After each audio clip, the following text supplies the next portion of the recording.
Shalom Bapak Ibu dan saudara-saudara yang terkasih.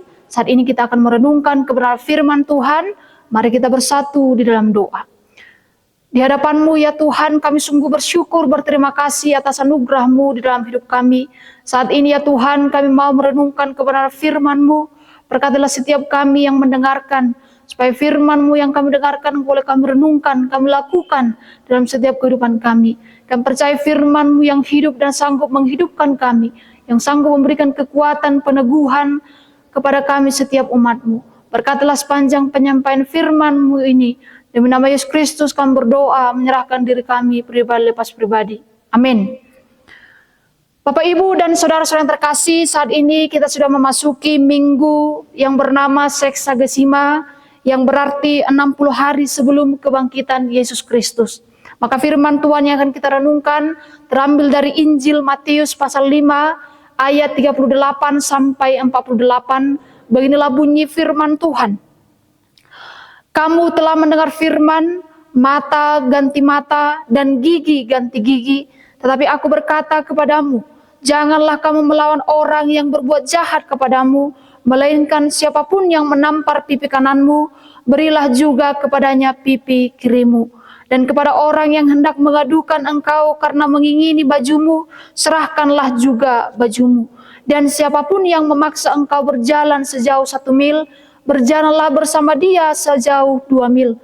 Berilah kepada orang yang meminta kepadamu, dan janganlah menolak orang yang mau meminjam daripadamu. Kamu telah mendengar firman, kasihilah sesamamu manusia, dan bencilah musuhmu. Tetapi aku berkata kepadamu, kasihilah musuhmu dan berdoalah bagi mereka yang menganiaya kamu. Karena dengan demikianlah kamu menjadi anak-anak Bapamu yang di surga, yang menerbitkan matahari bagi orang yang jahat dan yang orang yang baik, dan menurunkan hujan bagi orang yang benar dan orang yang tidak benar. Apabila kamu mengasihani orang yang mengasihani kamu, apakah upahmu? Bukankah pemungut cukai juga berbuat demikian? Dan apabila kamu hanya memberi salam kepada saudara-saudaramu saja, apakah lebihnya daripada perbuatan orang lain? Bukankah orang yang tidak mengenal Allah pun berbuat demikian? Karena itu haruslah kamu sempurna, sama seperti Bapamu yang di surga adalah sempurna.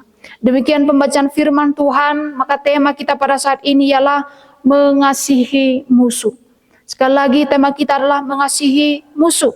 Bapak Ibu dan saudara-saudara yang terkasih, bagian perikop dalam kebenaran firman Tuhan ini adalah bagian dari khotbah Yesus di bukit. Bagian khotbah Yesus di bukit yang hadir pada saat itu ketika Yesus setelah menyampaikan kebenaran firman Tuhan, menyampaikan pengajarannya di bait-bait suci, ia melihat bahwa begitu banyak orang yang hadir dan berbondong-bondong mengikut Yesus. Mari kita lihat di Matius 4 ayat 25. Maka orang banyak berbondong-bondong mengikut dia atau Yesus. Mereka datang dari Galilea dan dari Dekapolis, dari Yerusalem dan dari Yudea dan dari seberang Yordan. Apa yang dikerjakan Yesus, Bapak Ibu dan saudara-saudara yang terkasih, adalah pelayanan, pengajaran yang mengingatkan setiap umat untuk terus percaya kepada satu Tuhan dalam Yesus Kristus Tuhan kita. Maka tadi melihat bagaimana Yesus sebelumnya melakukan pelayanan, penyembuhan, pengajaran kepada begitu banyak orang. Maka orang-orang mendengar berita ini, mereka tertarik dan mereka berbondong-bondong mengikut Yesus dari berbagai daerah, dari berbagai penjuru. Seperti yang dikatakan, mereka datang dari Galilea, dari Dekapolis, dari Yerusalem, dari Yudea, dan dari seberang Yordan.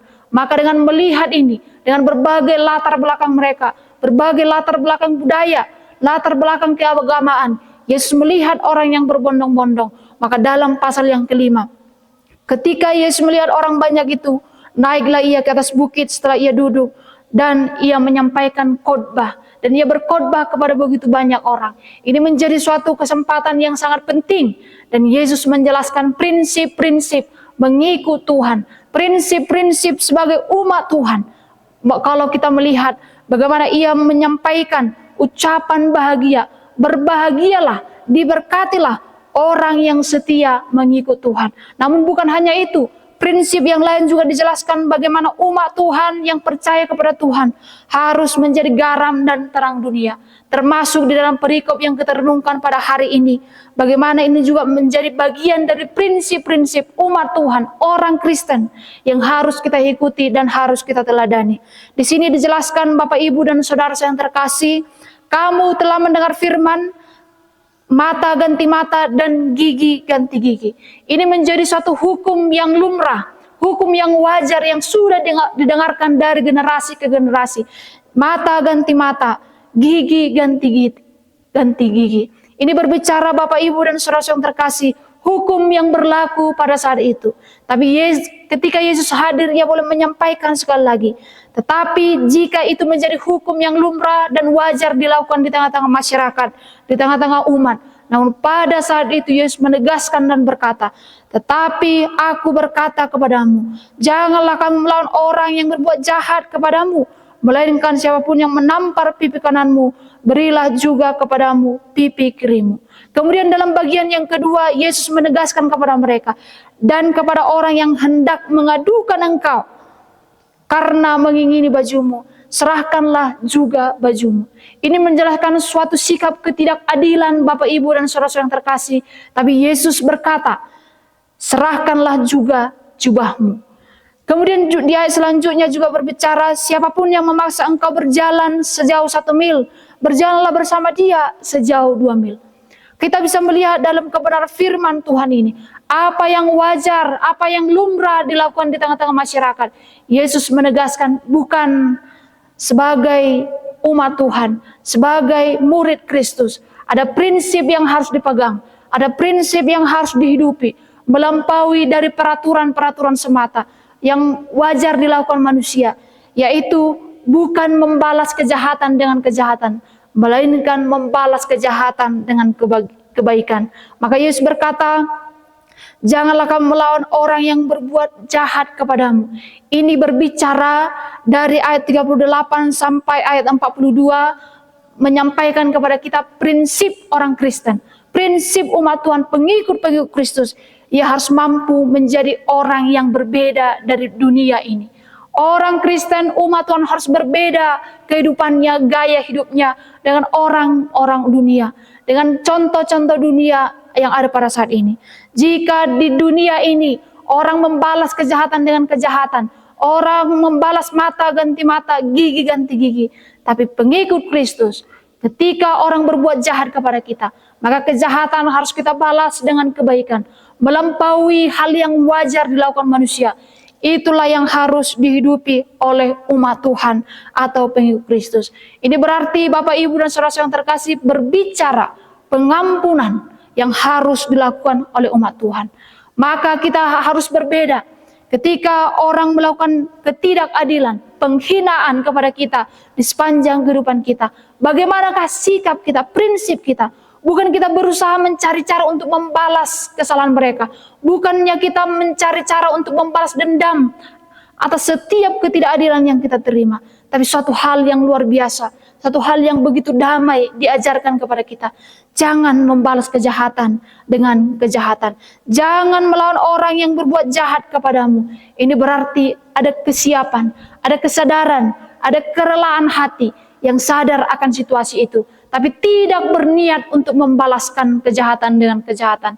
Tetapi kita berniat dengan segala kesadaran kita, aku adalah umat Tuhan, aku adalah pengikut Kristus.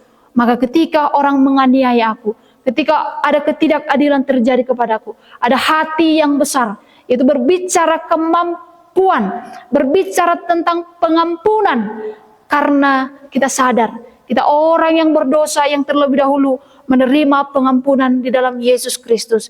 Maka dari ayat 38 sampai 42 adalah sikap umat Tuhan, prinsip yang mau mengampuni sesama kita. Sekalipun ketidakadilan terjadi, sekalipun orang mereka-rekakan yang jahat kepada kita, sekalipun kita tahu rencana-rencana jahat mereka, sekalipun kita mungkin terintimidasi dalam kehidupan kita, tapi umat Tuhan harus memiliki sikap mau mengampuni, rela berkorban, bahkan mau mengutamakan orang yang lain daripada kita.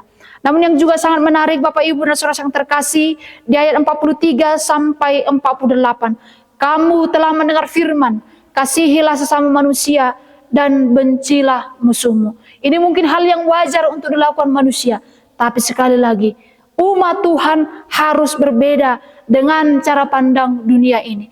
Jika cara pandang dunia melihat jika kita memiliki musuh maka kita harus membenci, tapi cara pandang Kristus berbeda kepada kita saat ini. Yaitu dikatakan di ayat 44, tetapi aku berkata kepadamu, kasihilah musuhmu dan berdoalah bagi mereka yang menganiaya kamu. Ini artinya Bapak Ibu dan saudara-saudara yang terkasih, bukan hanya mengasihi mereka, bukan hanya memaafkan atau mengampuni mereka, tetapi juga mengasihi mereka. Ini berbicara kasih yang tanpa pamrih, kasih agape. Artinya sekalipun orang berbuat jahat kepada kita, sekalipun orang mengintimidasi kita, sekalipun ada ketidakadilan di dalam kehidupan kita yang disampaikan orang lain kepada kita, tapi kasih yang disampaikan dalam kebenaran firman Tuhan ini dikatakan kasihilah musuhmu. Di dalam bahasa aslinya ini berbicara kasih agape. Sekalipun orang mengintimidasi kita, kita mau siap mengasihi mereka. Sekalipun kita harus terluka, sekalipun kita dikecewakan, sekalipun kita tersakiti, maka kasih agape ini menolong kita.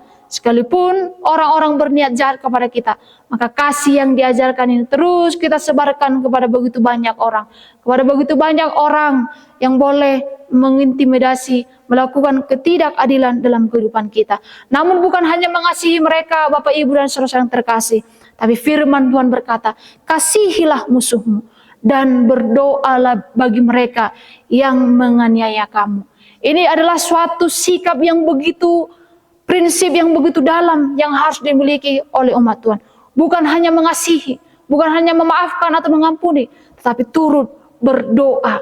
Ini berbicara tentang kesadaran, sikap yang rendah hati, sikap yang mau tunduk di hadapan Tuhan. Karena bukan aku cukup kuat, cukup benar untuk mengampuni mereka. Karena bukan aku cukup baik bagi mereka, atau aku cukup sempurna, tapi karena Tuhankulah yang sempurna, yang terlebih dahulu boleh menerima aku, mengampuni aku, maka tidak ada alasan bagiku untuk mengintimidasi orang kembali, untuk menyakiti orang lain, atau membalas kejahatan dengan kejahatan. Tapi karena Bapakku yang sudah memberi teladan yang begitu luar biasa, maka aku sebagai anaknya memberi teladan kepada orang-orang di sekitarku. Bukankah demikian dalam kebenaran firman Tuhan? Karena dengan demikianlah kamu menjadi anak-anak Bapamu yang di surga, yang menerbitkan matahari bagi orang yang jahat dan orang yang baik, dan yang menurunkan hujan bagi orang yang benar dan yang tidak benar. Tentu sangat jelas di sini Bapak Ibu dan saudara yang terkasih, Tuhan menurunkan hujan dan matahari kepada semua orang. Tuhan tidak pernah berbicara, karena engkau jahat maka aku tidak menurunkan hujan. Karena engkau tidak baik maka aku tidak akan menerbitkan matahari kepadamu. Tapi kita melihat, sekalipun kita berdosa, sekalipun kita begitu jahat di hadapan Tuhan, matahari kita nikmati, hujan kita rasakan, nafas kehidupan kita rasakan. Inilah adalah salah satu bukti kebaikan Tuhan, kemurahan Tuhan yang bisa kita alami orang-orang yang berdosa ini. Kemudian di ayat 46 dikatakan Bapak Ibu, apabila kamu mengasihi orang yang mengasihi kamu, apakah upahmu? Bukankah pemungut cukai juga berbuat demikian? Dan apabila kamu hanya memberi salam kepada saudara-saudaramu saja, apakah lebihnya daripada perbuatan orang lain? Maka kita dituntut sebagai umat Tuhan, pengikut Kristus, harus memiliki gaya hidup yang berbeda, melampaui hal-hal yang wajar, hal-hal yang lumrah. Kita harus menjadi garam, kita harus menjadi terang, kita harus terlihat berbeda. Mungkin orang di luar sana membalas kejahatan dengan kejahatan, atau baik kepada orang yang baik kepada mereka, tetapi sungguh jelas berbeda dengan umat Tuhan. Berbuat baik kepada orang yang berbuat kepada kita, bahkan berbuat baik pun juga kepada orang yang sekalipun mereka tidak berbuat baik kepada kita. Inilah perbedaan kita, cara hidup kita, dan prinsip-prinsip anak-anak Bapa di surga. Kiranya Tuhan menolong kita. Di dalam pengampunan ada pengorbanan, di dalam pengorbanan ada kasih. Maka kasih dan pengampunan, pengorbanan itu melekat di dalam kehidupan kita. Karena mengasihi orang yang mengasihi kita adalah hal yang wajar. Tapi mengasihi orang yang menyakiti kita adalah hal yang luar biasa dan yang dikehendaki oleh Tuhan untuk kita kerjakan. Kiranya di dalam minggu Seksagesima ini kita semakin diingatkan oleh perbuatan-perbuatan Tuhan yang begitu baik, yang begitu dahsyat dalam kehidupan kita.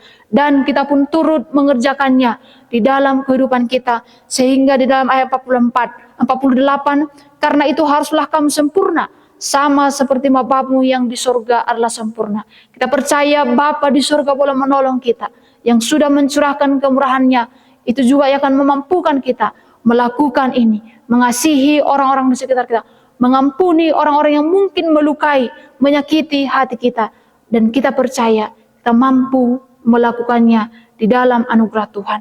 Amin firman Tuhan, mari kita bersatu di dalam doa. Terima kasih ya Tuhan, kami sungguh bersyukur untuk kebenaran firman-Mu. Kami kembali diingatkan untuk hidup mengasihi, hidup dalam prinsip-prinsip di dalam mengikut Kristus. Nilai-nilai Kristen yang harus kami teladani dalam kehidupan kami. Tuhan, memang kadangkala kami sulit mengampuni, mengasihi orang-orang yang mungkin sudah sering sekali menyakiti kami. Tapi sekali lagi kebenaran firman-Mu mengingatkan kami bahwa sebagai anak-anak Tuhan, kami harus mampu memiliki hati yang besar, memiliki hati yang mau mengampuni. Karena Engkau Tuhan yang terlebih dahulu mengampuni kami, maka tidak ada alasan bagi kami untuk membalas dendam, tidak ada alasan bagi kami untuk bermusuhan dengan sesama kami.